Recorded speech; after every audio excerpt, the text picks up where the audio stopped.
En l'an 1402, pourquoi 14 nobles chevaliers s'affrontent-ils à mort pour un simple défi de courtoisie? La terrible guerre de 100 ans ravage la Saintonge, transformée en une dangereuse région frontière meurtrie. Un défi mortel est lancé. Pour l'honneur des dames, 7 valeureux Français combattront 7 Anglo-Aquitains. Le régent de France déploie ses meilleurs hommes, menés par le preux Arnaud de Barbazan, héros de la couronne. En face, le comte de Rutland envoie un redoutable champion, le seigneur de Scales, avec sa puissante escorte.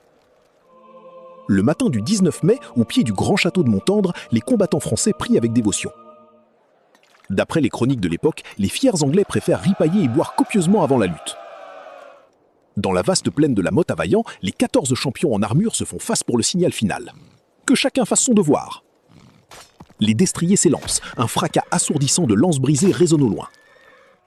Le combat à cheval cède très vite la place à un corps à corps d'une violence inouïe. Les haches d'armes s'abattent.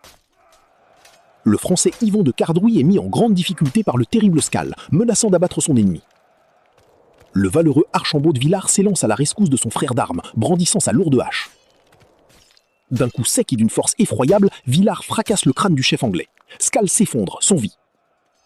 La lutte reste acharnée. Guillaume bataille, désarmé et acculé, est sauvé in extremis par le preux de la Champagne. Peu à peu, les Français prennent le dessus sur leurs adversaires épuisés. Dieu semble avoir choisi son vainqueur. Les 6 Anglais survivants se rendent vaincus. Le corps de Scales est emporté, la France célèbre ses fiers héros. L'histoire regorge de combats épiques. Connaissais-tu celui-ci? Réponds en commentaire et abonne-toi à Studio Egon pour d'autres récits.